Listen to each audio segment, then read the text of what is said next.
Everyone, welcome to a new episode of the Water Show. And hi, Björn. How are you? Hi, Antoine. How are you? How is it with a baby on board and is disturbing you all the time? And how is it? You see my fresh face. I mean, Oh, really? I couldn't see you, over the last weeks. I couldn't see you anywhere. yeah, we have a good repartition of the work with my wife. She does everything, and I support. Okay, that's good. I was expecting that your ladies are taking care about little Victor. Yeah, it's funny how excited they are about it. But it's not about me. It's not about my son today. We have True. a very fascinating topic on our plate today. A test we want to do as well with you in the chat. So please fire the chat up, and we're really looking forward to see how you react, because we've prepared some stuff for you, some good stuff and some bad stuff. So you will Yeah, tell you us. prepared the bad. I prepared the good. Oh, here it comes again.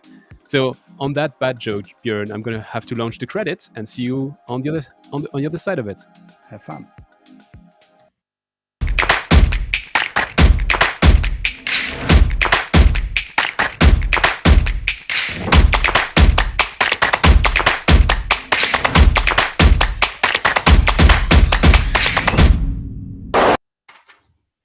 So on our plate today, there's a paradox. Right now, in the words, approximately 15% of the world's finance goes to ESG project. So ESG project, I would say, is the green branch of finance. 15% of finance might sound still not the majority, which is true, but it represents $35 trillion. So $35 trillion are invested in somehow green or environmental or social impact or governance projects. And as the water sector and as the water industry, we would be probably able to tap into that money and to make something great with it. Yet, when I was discussing on that microphone for my Don't Waste Water podcast with Reinhard Hübner, the CEO of Sciens Water, he said that sentence, which was very impressive to me. Too much stupid money is chasing too few good projects, which means there's a lot of money and there's not that much good projects. So we were wondering with Björn, is there a way to You, bring those two you, words together?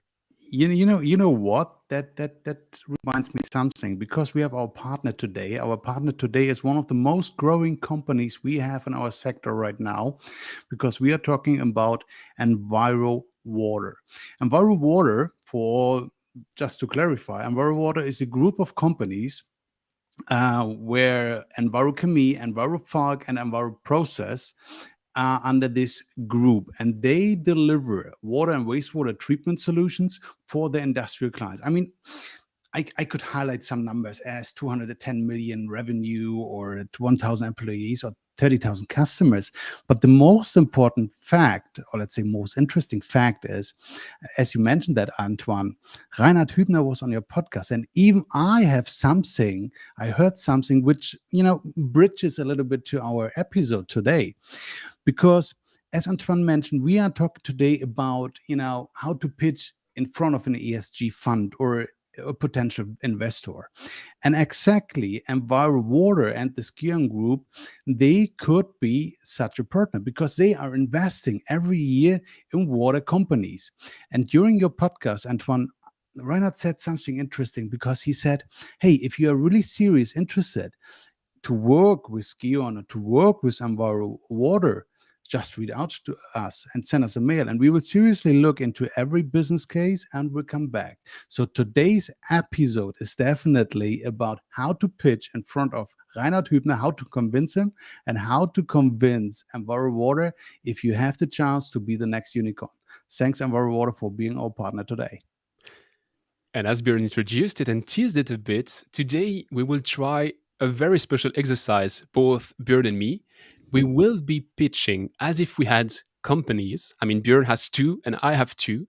And we'll be pitching to you in the chat, to each other, but not only just that, because we thought we need a professional. We need someone who knows the subject matter, so that he can tell if we are So right we, or wrong, and if what we do is sexy enough to get some investments.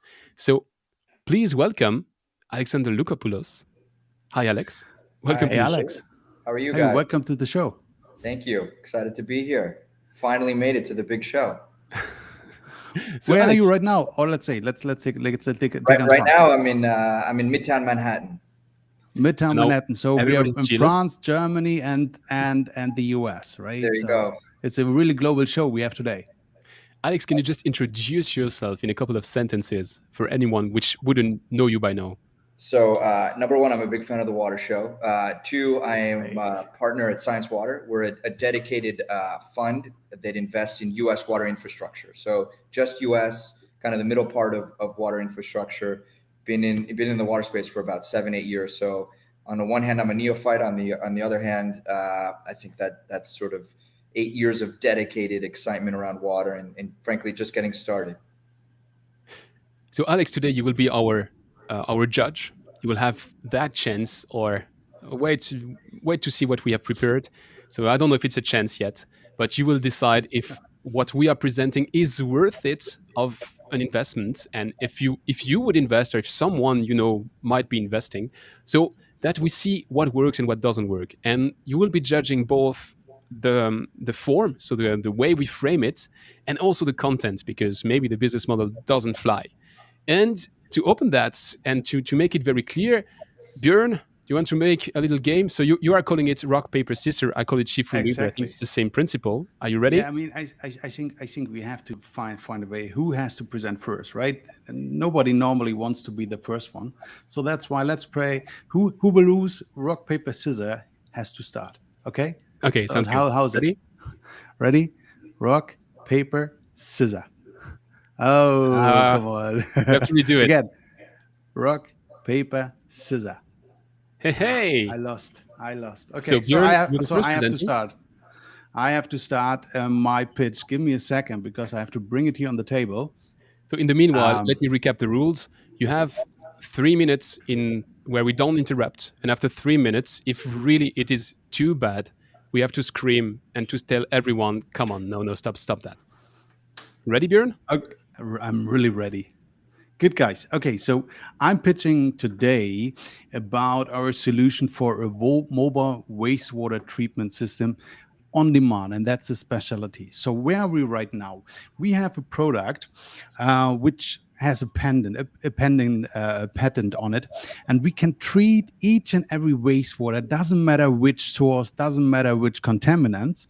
And the best thing is that we have a business model that we put this kind of hydrothermal oxidation system we have is part of that. It's not really a hydrothermal oxidation system, but it's a patent process part of that. And we put it in a 40 feet container and we can deploy this everywhere in the world. So, and the point is that we have a kind of approach, that a one fits all approach, that with that technology, with that solution, and with that business solution here, with this business model, we can treat each and every wastewater everywhere, and the client hasn't to take care anymore about its own wastewater treatment. So he's only paying on demand. He doesn't need any people anymore, and it's just a plug and play solution for this client. So, what is the business case here? Right now, we have in total 250,000 industrial wastewater treatment plants all over the world. So, our idea is about the market share, that we cover 50% of the market share. So, the average size of each project is around 500 cubes a day. So it's pretty small. So we don't target the big ones. We don't want to go to BASF or, let's say, Ludwigshafen, where the big ones are. And if you calculate that based on our container systems, there's an addressable market for 150 billion euros for us to reach, right? So where are we right now? Right now, we are a little bit in the launch phase. So that means we have an almost ready built first unit. We have tested this as a University of Amata, and we have approved with their wastewater that we can handle that. So the next step really would be that we go into the production and into the marketing, that we go to the addressable market to have the first 30 units out there in the first year. So we really want to go global directly in the first step, that we deploy the units everywhere. Doesn't matter what the application is, as long as it is industrial.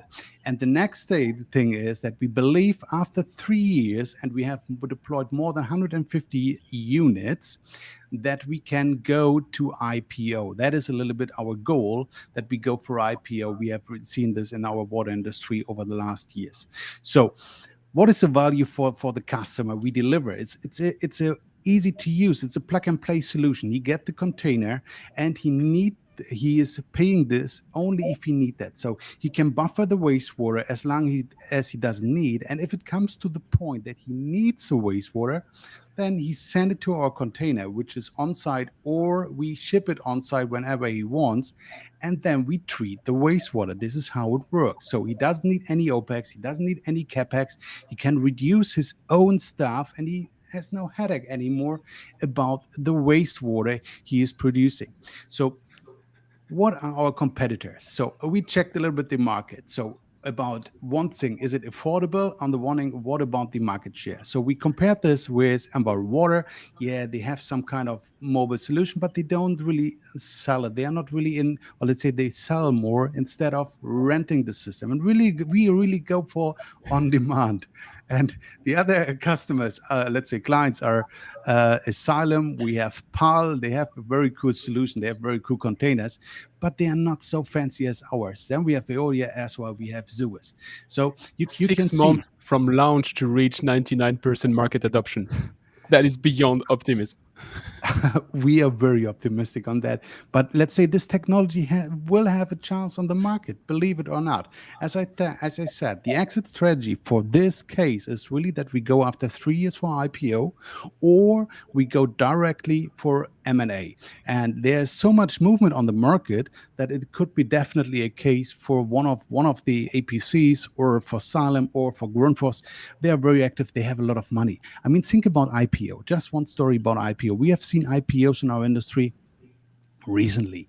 We have seen evaluations of 500 million for small companies, where they have, let's say, just the technology, and they deployed for 1 or 2 references. That's it, and they got an evaluation for 500 million. We expect something more.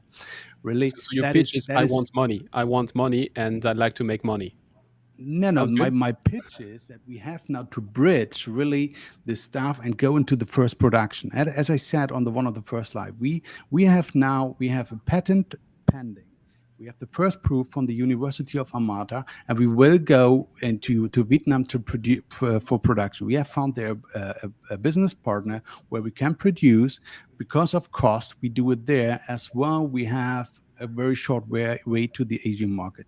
So what we are looking really is here, we are really in the seed funding, and we are looking for 5 million, just for this, for the 5 million, just to explain that. 5 and million the 5 yen, dollars, euros?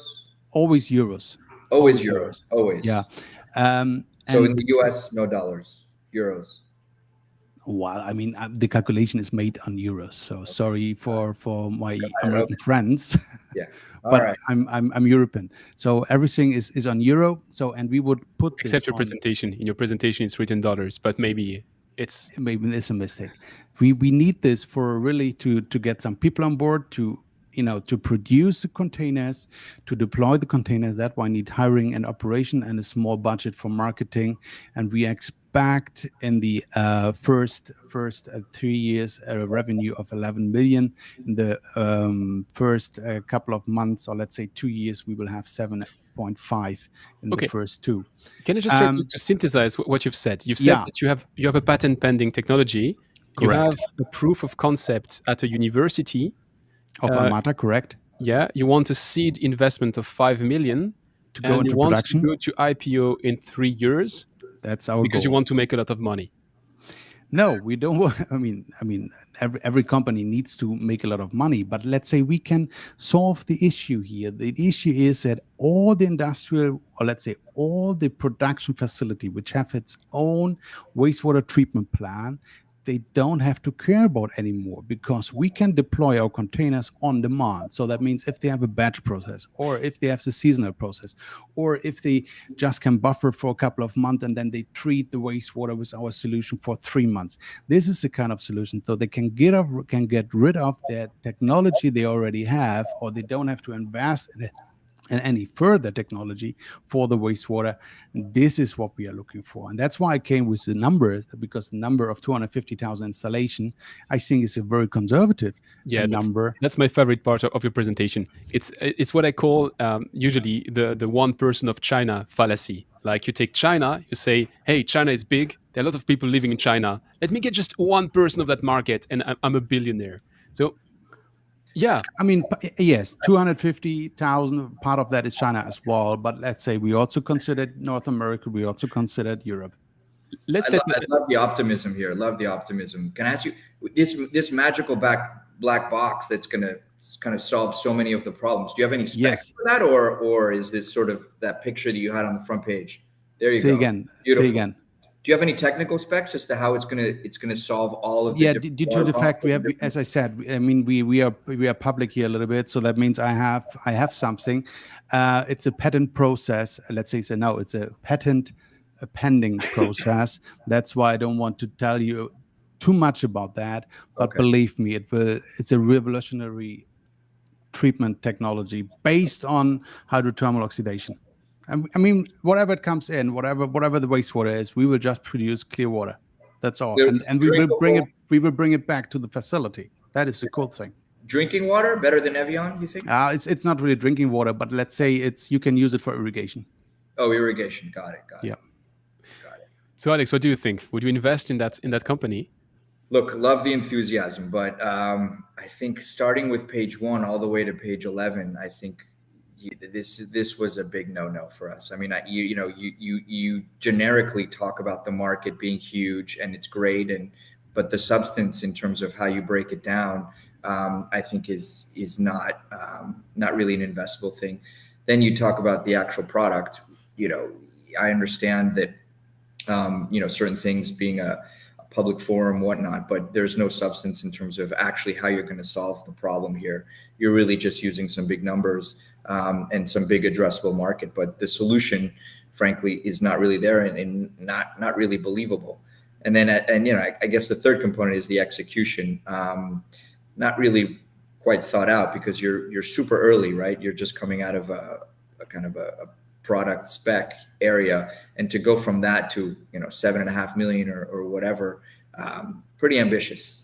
So you lost me on the credibility with your on page 2 here, but I was really excited by your enthusiasm, and you clearly have been watching some YouTube videos on using the buzzwords, right? Because pay as you solution for everybody, scalable, modular, pay as you go, lack of OPEX, lack of CAPEX. You definitely hit all the buzzwords. So I'll definitely give you credit for all the buzzwords, but this was probably a C minus. Okay. I mean, I have to defend myself. I have to say I don't watch any YouTube, even not Antoine's videos. So I didn't got it That from was YouTube. a cheap shot. Okay, but I think You should watch. YouTube has got some great resources for maybe I entrepreneurs. should watch more. So if I would tell you a little bit about what is inside the box, then you would be interesting. For the first minute, I would be interested, and then I would kind of lose interest when you started talking about the whole market being 50% of the world, including China. Okay. There's another element to me, which is 3 years in the water industry. I mean, if I recall what Paul O'Callaghan was saying in his thesis on the dynamics of water innovation, he's saying that the most successful technologies there is in water today, they took 16 years on average to be in the middle of the market. So you're saying you beat all of those. You say your technology is so much better than all the others that you can be 5 times faster. Okay. Beside my presentation and my business case, isn't that exactly one of the issues we have in our industry, that everybody coming out with a technology which can solve everything, let's say, just in 1, 2, 3, 5 years? Alex, what's your experience on that? Yeah, no, I mean, I agree. I agree with you that I think the you have to understand the water dynamics, right? And the water dynamics are, yes, things do move a little slower, but we're trying to truncate them a little bit more. But I think the problem is people aren't focusing enough on specific micro solutions that actually, if you do focus on the right solution, then maybe you can truncate it from maybe 16 years to 7 or 8 years. but too many people are focusing on the grand all solution for everything. Yeah. Not enough specificity. And I would say, honestly, that's the biggest issue that I found with this is it wasn't specific enough. And if you had Yeah. made it specific enough to a specific industrial use case, then you can alleviate the market size doesn't need to be 1 trillion, right? Doesn't need to be the whole world. It just needs to be big enough, and that will help kind of truncate the adoption phase, I think. And people also need to temper their realism, right? Because not everyone is going to want water as a service, gallon per service. I mean, you will need capex, you will need opex, but if you got to find the right sector, then maybe you can actually be successful. Okay, so that means with this business idea, I failed. So, okay, Antoine, I'll leave the floor for you, right? Good. So it looks like that you have a better one. Oh, Hopefully, trust me, mine at, is not at better. least you have a lot of slides on your on your desktop. Hopefully, you can find the right one. Here we go. So, I'd like to open with a bit of a positive spirit. Pure water is the world's first and foremost medicine. And that is a Slovakian proverb. And I have to say, it rings a bell in me because right now, 2 billion people lack access to safely managed drinking water service. And that is hard to believe, but still, that's the case today. And that's something I can solve with my company and my invention. Actually, my solution is ultrafiltration.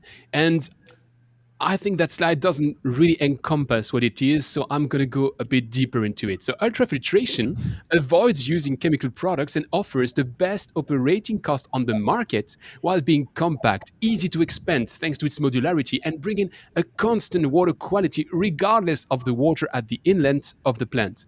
Ultrafiltration also enables to remove viruses and bacteria from water while preserving mineral salts, which makes it a perfect drinking water technology. Ultrafiltration relies on membranes, a porous medium, which acts as a selective barrier for molecules and ions. It is characterized by its application domain, its configuration, its cutoff threshold, its operating mode, and the materials it's made of. The membrane collodion is made of two main parts. So first, you have a polymer that supports the membrane, and second, you have a solvent that dissolves the polymer. Oh, I forgot there's a third one. There's also a blowing agent that triggers the membrane's performance. Okay, now I had prepared some slides, some technical slides, but I feel like that's maybe not the right moment to show you that. So let me go a bit faster on that. That's not too much details here. That's the membrane. That's another view of the membrane with a bit of a closer loop. And no, that's not what I wanted to show. No, sorry. Wait. No, sorry. Yeah, so that's my membrane. Of course, you can notice it's really a cool membrane. Now you might be thinking, how could we work together? Because I feel that's what you want to say right now. You say, oh, could we work together? I know.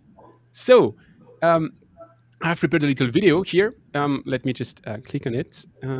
Here. No, wait. Okay, so the video doesn't work. Okay, then do you have questions? Are you finished? Yes, of course. What are you asking for? To help with the video? Should we help you with? Well, I have. It was in the video, so but my ultrafiltration is cooler than all the ones on the market. I just need people to buy it, so I need some investment to build my factory, because right now I'm doing that in my garage, which is what you could see on slide 7. That was my process to build it in my garage. Okay. Yeah. So what is differentiation? I mean, cooler is that really the the right wording? Yeah, I think. How do you want to beat all the established players? Yeah, I think there's. I just bought a report from a research company which was saying that there's 1,000 membrane company on the market, and I think those 1,000 membrane companies are all wrong, because I am using polyether keter sulfone, and It was abandoned in the 90s. I don't know really why. I think they were wrong. And I think that my take at it is much better because I've tested it in my pond. I have a pond in my garden. So I've put my membranes in my pond. And trust me, it's much more effective than what I was using before. So I think all those 1,000 companies. What did you use before? Nothing? Then it is more effective. You're right.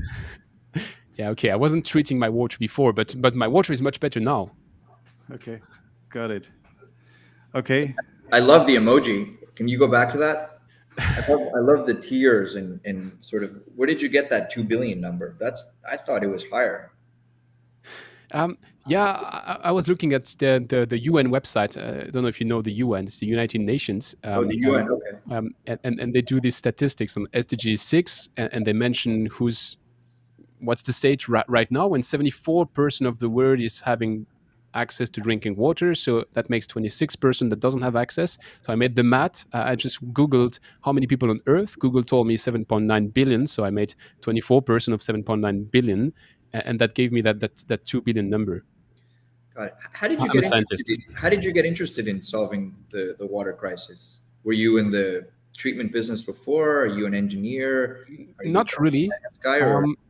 I'm a baker, and I know how to do things with my hands. So I thought if I can bake some bread, maybe I can bake some membranes as well. So that was a bit my rationale.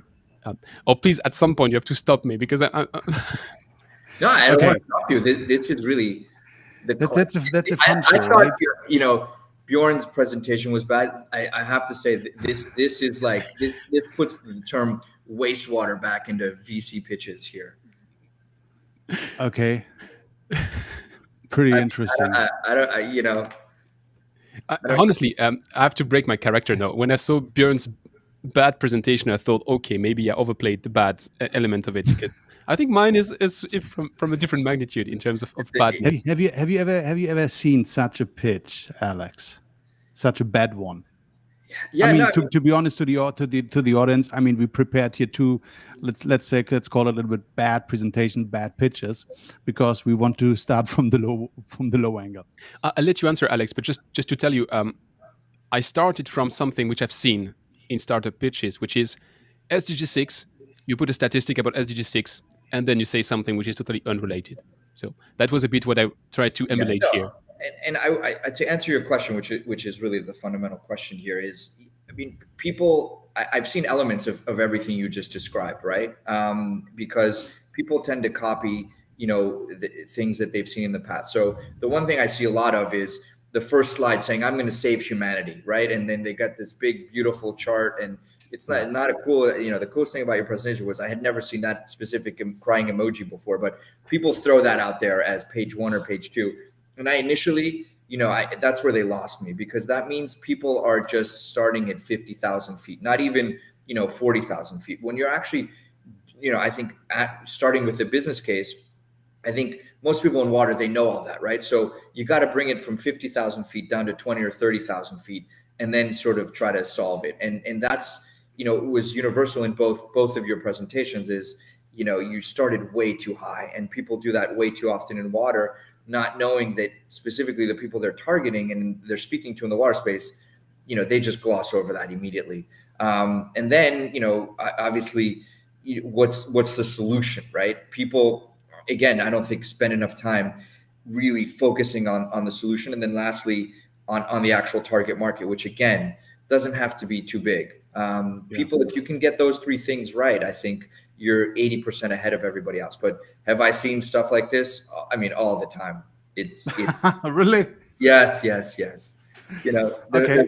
Forget the video not working, but presentations of I used to be a baker, now I want to solve the world. I mean, that's the beginning. But is that really so important, so super important, that I know the industry, that I know, I mean, Antoine said, hey, I'm a baker now, I want to solve the industry. Do I need to come from the industry?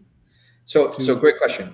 No, I don't think you need to. I mean, I didn't come from the industry 7-8 years ago, right? I started reading about SDG, all these things, and Matt Damien walking around without a shirt talking about how much people should, invest in water, So that's where you start, right? But if you really want to get serious about it, I think you got to bring it down and spend the time to know it, right? You can't just be stuck in a, I read Matt Damon's book and I'm going to solve water. And I, read a presentation about the UN and somebody told me water is important as the new gold, right? Or the, the new oil, that's, you need some substance behind it, because that alone isn't going to get you there. But you can certainly come from other industries, but you need to spend a little bit of time, certainly watching the water show and understanding, the water market a little bit, not years, but it's too often that people come from that, or, I saw some garbage in my ocean and I want to fix it with a drone. I mean, that's not going to get you there, because again, being in the space is not easy.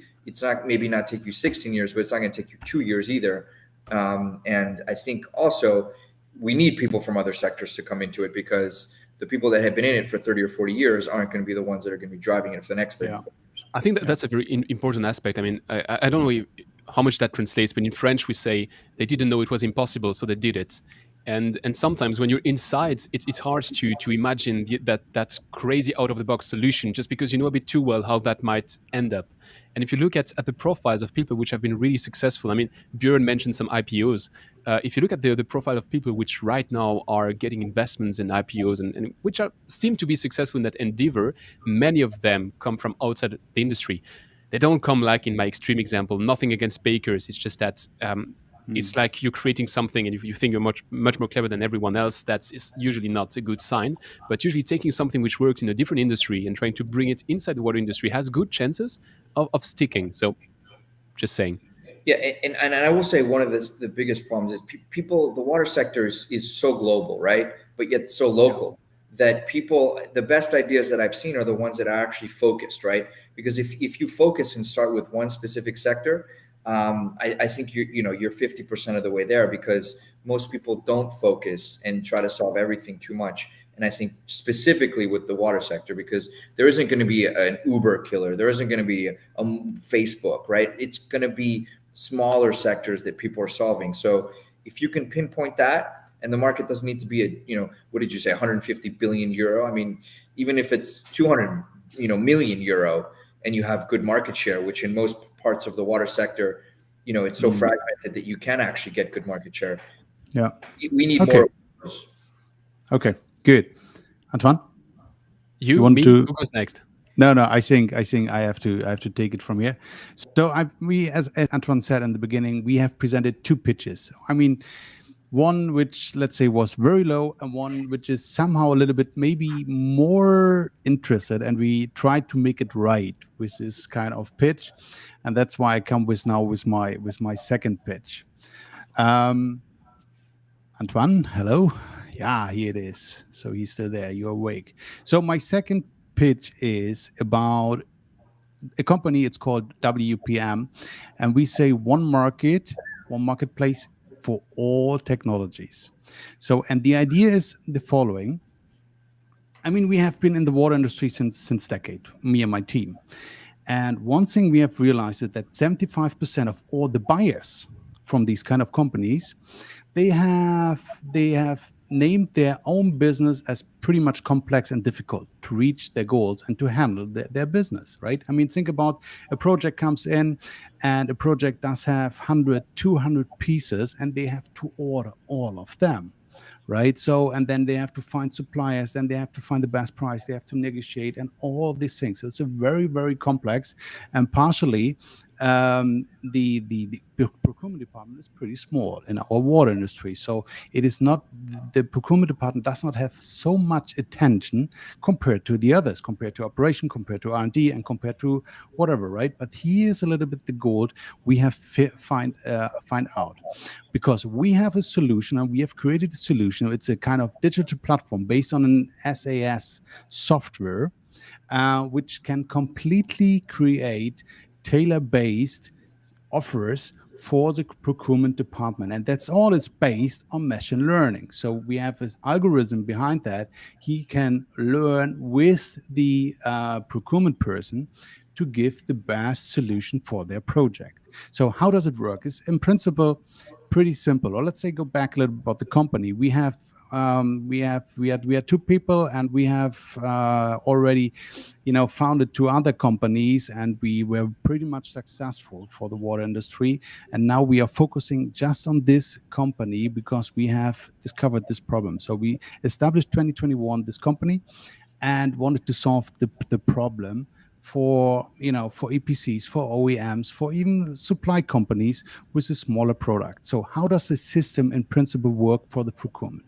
So the procurement person, or let's say the buyer, who comes to our software, who uploads the request, what he needs. It could be, I don't know, he needs 5 high pressure pumps, he needs some piping material, he needs a blower, chemicals, whatever he needs, right? He upload that into the system, and then he goes back and he relax.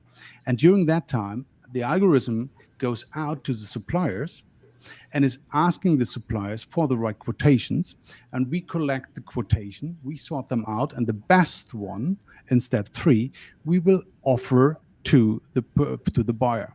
So fully automatic, and then he can just select which one he want to go with. So that's what we offer in our system, a fully automatic process. And the business model, how it works, is pretty simple. We have a commission-based business model with the supplier. So if this was one of the supplier win, we have a contract upfront. If he comes up with a quote, before it goes to the procurement department, we have a contract with them that 3.5% commission we get if the deal is closed. And then it goes out to the procurement department. The procurement department signs the contract, and we get the commission from the supplier. Furthermore, we have a freemium model for the procurement department, just a very low amount of 99 euros, just to make sure that it is not for free, that they use the service, that they all the time come back and to use that. That is the only reason why we have the freemium model for the purchasing department. So here you see that is the first front end. This front end we created. You can have it on mobile, on desktop, on every iPad. It's a kind of mock-up. It's pretty simple. It's just in kind of emotional that we connect to the buyer from the water's perspective. You can press a button, you can upload your request, and the process starts. That's all you have to do. And part of that web page, you see, all the suppliers, all the logos to get the trust, and so on and so on. This is not pretty much exciting on the front end, but exciting on the back end. So what is the value for the customer? He get the most easiest way to receive a qualified proposal from a supplier. We have a one-click access to all the technologies from the industry, and we can also having a kind of a network. We can use a platform to deliver relevant news to make sure that the buyer comes back all the time, which are important for the procurement department. So we can use this as a kind of infotainment. So we tested this software with couple of really selected EPCs and OEMs from Germany and Switzerland, and we got great feedback. They all said, hey, the most important thing was that they really can save time and as well money from the procurement department and could speed on and have the same results in the end. I don't want to go to all of them right now because I'm limited in time. So let's talk about the market size. So in principle, the serious number is that we have just in Germany, just focus on Germany in terms of number at the moment. We have in Germany 3,000 we have 3,000 water treatment companies. I'm not talking about municipalities, really water treatment companies. Among that, there are also kind of engineering companies. So if we take them all out, we are very conservative. We just say we have 1,000 companies who could be addressed.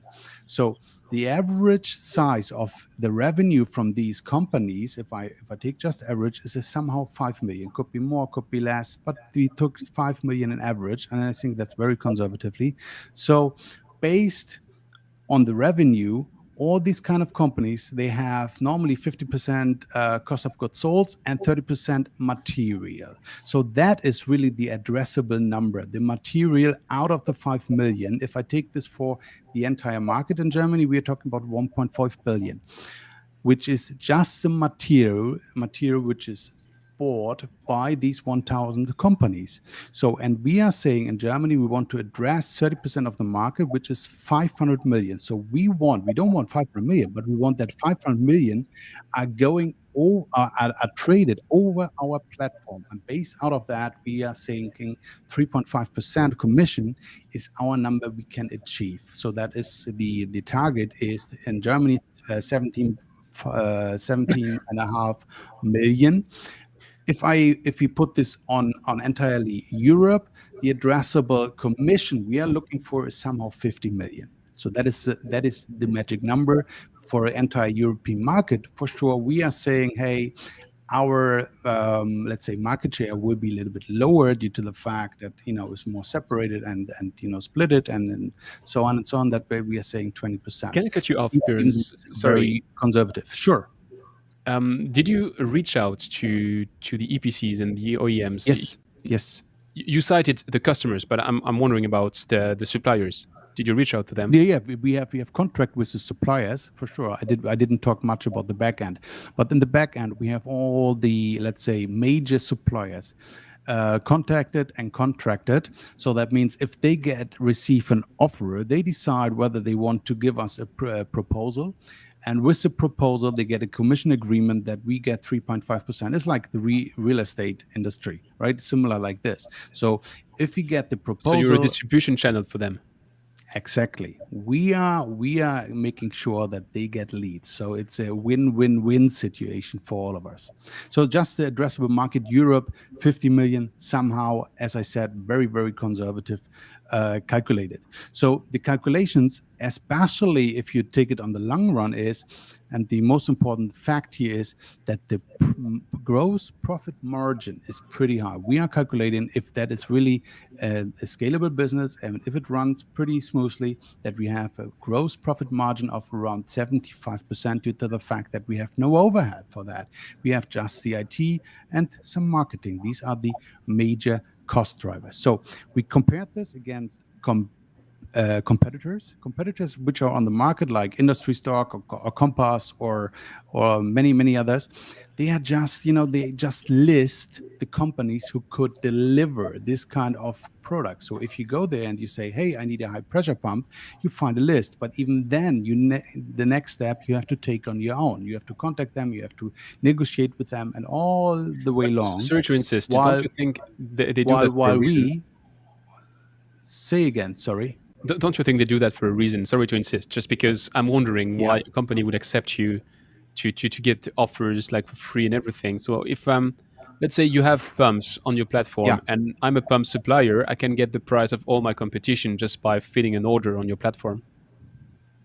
No, you don't get the price of the competition. How should you get the price of the competition? I would pretend to be a customer. And I would say I want to purchase a pump, and you would be inquiring to all my competitors, and I get prices from everyone. But let's say we are not stupid. Even there are some humans working. You're in not the stupid. You're a bit fast in saying that. I don't know you. No. All I'm saying is, let's say if you are a pump supplier and you are listed with us, and an EPC or OEM is coming and saying, "Hey, need a pump," then he upload the request. The algorithm, the machine goes out directly to suppliers. We get the proposals. We select the best ones out and give it to the buyer anonymously. So that means without any brand. So if he said he wants to go with number one, we have the signed agreement, then he get the name and the deal is closed.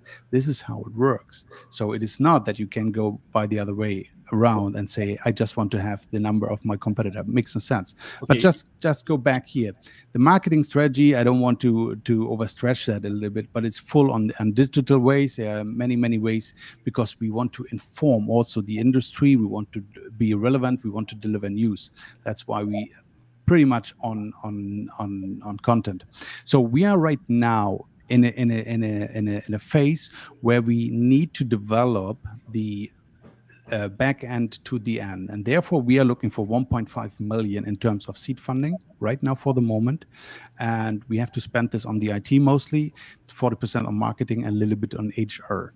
So as I said, and we are pretty sure that we will generate 3 million in the next 24 months, and then the journey starts. This is how it works. Just to summarize that, the final slide, this is a huge opportunity because you are the first mover. There's no other business case like this one in the industry. It is a simple business model. It is highly scalable, and think about the possibility. We start with the water industry because we are all coming from the water industry. We know we have the network and so on and so on. But even if that works, if the proof of concept is given, then we can go to others as well. As I said, finally, I mean, the founders of these companies, they have a proven track record with other startups, so we know what we do. So this is the invest case. Happy to answer all the questions you have. Great. So much better than the first one. You definitely, this one is a much more focused problem, right? I mean, you address the problem from the inside perspective, right? Which I think is good. Then you kind of break down the market like you did between Germany and then Europe, which I think again is very, very realistic. And I think also you're breaking down, sort of your overall thesis. You tied it well together. And I'll just go back to Antoine's point. And I think that the biggest question that I would have is here you're creating efficiency for the buyer, right? But you're disintermediating kind of the middle part, the distributor or exactly. the seller, right? So the question is, can you really do that in this market without kind of hampering the relationship that exists for the distributors in terms of the personal relationships or the credibility? Now, I don't know specifically, maybe there's certain parts of the water kind of procurement market where you can do that better than others because everybody wants more efficiency. And certainly if you can pinpoint that, it's better. Can you do this with pumps? Can you do this with, active, membranes, this and that? I'm not so sure because so much of it is based on the credibility, the relationship, the technology, the brand. Fully right. Fully right. So if you're able to do that, then obviously the rest of it makes sense. And you have certainly made a much more credible argument that flows. But it's really that, Okay, let me answer that. Let me answer that because this is a very fair question, and we talked about that as well. We will never be the platform if someone wants to have 1.5, 2 million from DuPont and about the membranes. Nobody will come to our platform because they have to have the relationship. They have to, they have these kind of contracts with them as well.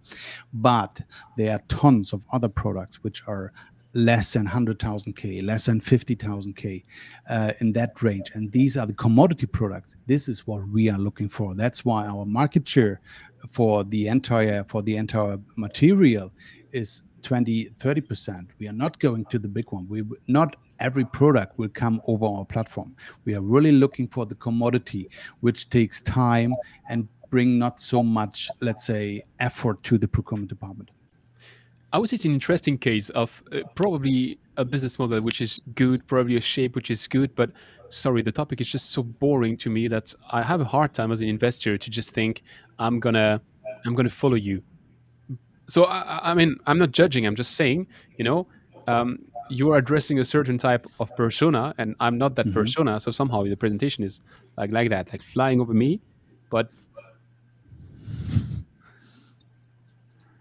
okay. I mean, so that will be the invest case somehow. This is a kind of a B2B disintermediating business, right? Whether you talk about it, it's not necessarily just water, like you said, right? You could start with airplane parts. Exactly. You could start with water, AC equipment, right? So that's and here I would say you would want to be pitching to people that know this space really well, sort of B2B procurement technology businesses. This is exactly it's somebody like us, we know the water space. This is more that than it is, let's say, water infrastructure or water in general.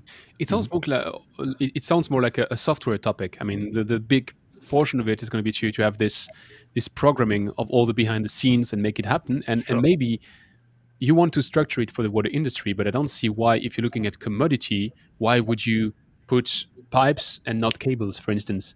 Wouldn't have to be limited to water industry elements. Right. I agree with that. True, but the founders are coming from the water industry. That's why with the network they have, they are starting with that industry. I mean, that's much more easier, right? And if you have the proof, then we said clearly, hey, then we can go to other industries as well. We don't want to come from the big. We just want to grow in smaller steps. Okay, I'm just watching the clock and thinking that Okay, please.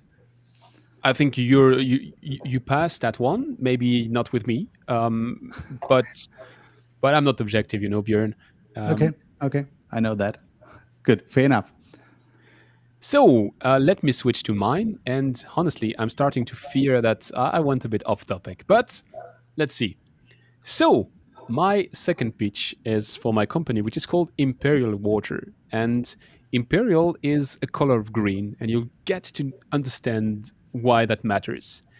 I mean, you might know the flight industry as something which is very dirty. I mean, you try to avoid taking planes because planes have a huge carbon impact. And that huge carbon impact actually is 915 million tons of CO2 every year. And that's why we try to avoid taking planes and reduce the distances we do. And then you have that very green, wonderful, environmentally friendly wastewater treatment. And you think that must be perfect. That must be really, I mean, something green and environmentally friendly. And guess what? It emits 1.5 gigatons of CO2 every year, which, if you put it back on the bigger scheme and scale of things, is 3.5% of the world's emissions in carbon. So, knowing that, if you compare it, it's more than all the trucks and cars on the road in the United States, which are not known to be the most environmentally friendly ones. So, just to give you a magnitude, that is the impact of the wastewater sector. Not talking of the water industry in general, really looking at only wastewater. Now, there's SDG 6, which was present in my first speech, which is still present here. And SDG 6 says we want to have all the wastewater in the world to be treated. And today, there's 44% of untreated wastewater. So if I do the math, 44% of untreated wastewater, which will get to be treated at some point, if I take the same carbon emissions, which I just showed with the first part, that means that in 2030, when we meet SDG 6, we will have 2,700 million tons of CO2 emitted in a world which is trying to go to net zero. So as you see, we have a problem. And that problem means that if you are just running one of those plants, you might look at it as an asset, but it's not an asset, it's a liability. Because at some point, you will still need to treat your wastewater, but you will not be authorized to be emitting any kind of carbon. So what do? Let's try to understand the problem a bit deeper. Actually, the problem is that wastewater travels on average 6.5 kilometers between the point where it's emitted until the point where it's treated. And that means that along the way, there's a lot of those pumping stations, and those pumping stations are consuming a lot of energy. Once it reaches the plant, it goes into those big wastewater or brown jacuzzi, and there's a lot of air which gets blowed, and that means 60% of the wastewater energy goes into that specific step of blowing air into the water. And finally, I mean, a portion of it might be going to digester and everything, but all of that is degrading where it is, and it is emitting methane. And methane is 38 times worse than CO2 when it comes to greenhouse gases. So we have a problem, and it looks like we have some ideas of where that problem comes from. But what if we could eliminate that step? What if we could say, stop with the brown jacuzzi, and we can do better than that? And we can replace it with something which is biological and which is biotech and bioengineering. That would enable us also to kill this methane, because all of a sudden we don't emit those greenhouse gases anymore. We leverage them and we turn them into biofuel. And what if we could also solve that problem of that wastewater traveling distances between the point where it's created until to the point it's going to the treatment or to the river? And we say, instead of that, let's go decentralized, and let's go very close to the point where it's emitted and treat it as close as possible to the point where it's emitted. And actually, there's a couple of industries where that is very, very powerful. And those couple of industry are the food and beverage industry and all the high carbon industries like pulp and paper. Those industries have high amounts of water and high loads inside the water. And they are sending their water over distances, and they are extensively pushing their activated sludge treatments to their limits. And those are places where we could be solving that with our solution. Our solution at Imperial Water is the following. We are doing a carbon neutral wastewater treatment. You've heard it right, carbon neutral. And we do that by leveraging 2.5 billion euros of R&D because we are leveraging microalgae. Microalgae is something which is incredibly powerful, comes in various flavors, and all these single flavors can do specific treatments for specific problems, and that is what we're leveraging. We have a natural treatment solution for any kind of pollution. If you say you have a pesticide, we have an algae for that. If you say you have an endocrine disruptor, we have an algae for that. If you say you want to just reduce your nitrogen and your phosphor, guess what? We have an algae for that. So it works out of the box. We equip everything in the container, and actually what you see inside the container is very simple. It is a reactor with algae, and that algae is actually using a bit of energy because you need to have light on the side, and then the reactor is producing those algae. In regular, you're just taking out the algae, and the algae takes with it everything which needs to be treated. There's no process skills required. That's why I'm not going into all the nitty-gritty details of the process. What you have to do as a user is just put it there, and it works. That's it. You don't need to know more. Actually, here's the process. Step 1, you take a sample of the wastewater you want to treat, and you define us the treatment target. You tell us, my water at the outlet needs to be of that quality. What we do is that we run the analysis on your water, and we decide what is the best treatment mix by taking all our different flavors of algae. Step 3, we build the treatment container, we preload it with the right algae mix, we ship it to site, and we commission it, which takes, on average, between 1 and 2 weeks. It's a CapEx sales. It's not one of those fancy wastewater as a service things yet. It might be in the future, but today we do CapEx sales. Step 4, we operate and maintain your plant with a subscription. It's very easy. Algae has a very specific characteristic, which is it changes color depending on how efficient it is. So with just one sensor at the outlet, we can measure the color of the algae and determine very precisely if your treatment is living to the expectation. And we send you monthly refills of the right algae mix. So receive like a bag, which you just have to pour inside your reactor. That's it.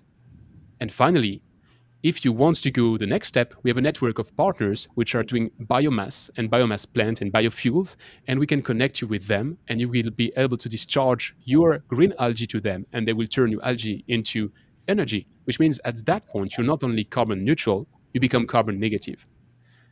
So in a nutshell, we need an investment today because we want to be beating the doors of our industrial customers, because we really believe that we have a solution which is the answer to a very hot and pressing problem there is right now in the world. So we would like to remove all the friction to the adoption and to go into this wastewater as a service model.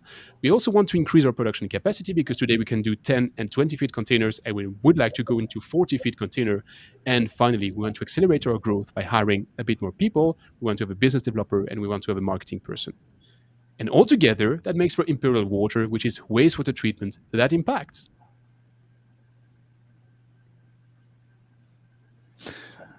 Great. Okay, Well, thank you very much about that. Do you produce the algae by yourself? Actually, Where does it there's come nothing to produce. We are just farming species which exist. There's a from? body Well, of work existing. is a kind of production. I mean, you have to, if you farm, then even there you have Yes, to we are produce some. farming algae powder. If that's your question, we have 120 flavors of algae, and all of them they are listed as to what they can treat and what they cannot treat, and then we mix them in the right fashion. so I mean, this is well thought out, right? You give some really good macro, and I would say, investing in water runs the gamut, right? From super early stage all the way to, massive amounts of money for infrastructure, large projects. This is sort of pre-early stage, if you will, right? Because you haven't really honed in on kind of a use case, the product. You have done a great job of kind of the macro, and identifying the problem, and certainly, with your modular system and the business model, but it's kind of far from being proven. But I would say that this is sort of, pre-seed. Let me raise some capital to kind of see if the system works, how to do it, do 1 or 2 test cases, and then have that move along kind of the pendulum. But this is as early of an investment as or a deck as I've seen, or would see. It's a seed stage investment. Yep, Probably even, to be honest, a friends and family round. probably. It's probably I I took a class in environmental science, and this is sort of phase 1A, what have you, right? And it's a good one for that, but it's very academic in its sort of substance. How much you can raise? What is the maximum you can raise in this phase? I think, as Antoine said, I mean, it's friends and family, right? I Yeah. don't. It really, you want to do it as bootstrapped as you possibly can, right? Yeah. Because this is the part that is probably the most risky, the most time consuming, and it's also not the one where you want to be taking outside capital for, because it's so risky that it's so expensive. So if you reach out to venture capital, you should have at least a proof. Is that Yes, somehow the message? this is certainly not institutional. This is certainly not what somebody would say institutional Series A from an institutional investor, because it doesn't have a market, it doesn't have projections, it doesn't have costs, it doesn't have anything. It didn't even have an ask, right? So this is really sort of I took a class. I like water. I'm going to start fleshing it out. I maybe need a couple 100,000 or 100,000 to kind of develop the concept. The concept you presented was a little bit more advanced, and I think that there's something really, really impressive in what you just said, Alex, because you don't know where I'm taking the idea from. You don't. I mean, that doesn't only come from my sick It's not brain. yours. I mean, it's an adaptation which I did myself, but I was trying to bring in like a Frankenstein of real companies and real cases. And the closest to which it would be is a French company called Anixo Engineering, which was a guest on my podcast. And he was a bit telling the story of how he developed the concept. And the stage where I would be pitching right now is the stage at which he did a friends and family with I think there are 7 investors in his company, which did that seed round, and they were all friends from the same engineering school. So you see, you don't know the context, and you nailed it exactly to what it is in the real world. So it's Yeah. really interesting. There's also a comment from Jennifer. Maybe you can bring this on top, because this underlines exactly what you said at the moment, right? Can you bring this on here? But by the way, Don't see it. one more question, Alex. I mean, what is the one thing where you say, if you hear this, then you will definitely jump on? Is there the one thing which I really needed if I want to pitch to you? sorry. Is there let's say a one thing, if you hear a pitch, is there one thing where you say, hey, if this is part of the pitch, then I'm definitely on fire? Or is it always a kind of conglomeration? Yeah, it's never really one thing, right? I mean, it's that's what makes it so interesting, right? I mean, you're talking about risky things here. It's not like, unless you're an infrastructure investor, right? If you're on the tail end of this, right, and you're an infrastructure investment, I just want to see that my return is going to be 7% or what have you, because the risk is different. But as you move more risky, it has multiple kind of, you need the right entrepreneur, you need the right capital structure, you need the right market, you need the right product, you need the right kind of thesis. So it's as earlier as you get, the more different pieces you have. But I would say, there's certainly some investors that are, yeah, I need this to pencil out in my Excel to 6%. But typically we sit kind of in the middle, which is still very much multiple different elements. Okay. The one comment I wanted to, that Antoine is showing this, is not on Resume, it's on LinkedIn, and it's not visible there, but it was from Jennifer, because she said something very interesting, and she said, I would totally invest in the investor, because he is spot on with the feedback for all the presentations. So I think that is a clearly, thank you very much, Alex. For your incredible job, for commenting Looks like it's a on skill. our pitches. So pretty good, and was good to have you on board, right? I think we have reached now a little bit the end. I mean, watch the clock. We have reached an hour. Antoine, is there anything left on the table from your end? No, I think it was a full tour. We did Yeah. the shitty presentation, the a bit different presentations with different shades of it. Maybe very shortly, Björn, we shall tell what happens next month. Yeah, next month, just one thing. I think we don't need the teaser right now. But as you all know, guys, IFAD is coming. IFAD is coming, and we will stream directly from the IFAD Wednesday, I think the 1st of June, not Tuesday, 1st of June, Wednesday. We will stream directly from the IFAD. We will have a very special guest as well. I think we shouldn't teaser that it is some kind of CEO of the biggest water treatment company. We shouldn't do that. But let's say we would tell you when the time comes up. Thank you, Alex. Thanks for being with us. Thanks for judging. It was a pleasure to have you on board. It was Thank a you. pleasure to present the pitches here. It was really fun for me. I never did this before, so it was cool to We get your noticed. feedback. No, I mean, I want to thank you guys for having me on board, and the work you guys do, I think, is great. I mean, not only are you bringing substance to the water conversation, you're making it more appealing, more, to some extent more sexy, which I mean, I think it is. That's why I think this sector is so fascinating. And the other thing that is fascinating is, you need to bring different types of people together, right? And that's not so easy. And you guys are doing that with your show, and hopefully, I can help in any way in terms of this pitches, because we do need more people that can kind of shepherd problems through solutions, and part of that solution is capital, right? Yeah. To get there, and coaching, and we certainly hope at Sciens Water to be part of that. But I think many more people should feel encouraged to do that, because as we know, I mean, there is no lack of problems in this space, and enthusiasm. So, when you have two of those ingredients, I think, we're just doing our part to try to help that along. But you guys on your show, I hope it continues, hope it grows, hope you get many more people excited about it, which, on both sides of the pond, as they say, right? And Asia. So happy to be part of that in any way. Great. Well, that's a Thank brilliant you. conclusion. Thanks a lot, Alex. I'm going to use my last 20 seconds just to mention that in the next week, I'm going to be at the Global Water Summit in Madrid. The week after, or the week after we are at IFAT, then I will be at the Blue Tech Forum as well, beginning of June. The reason I'm mentioning all of that is that I crave the feedback.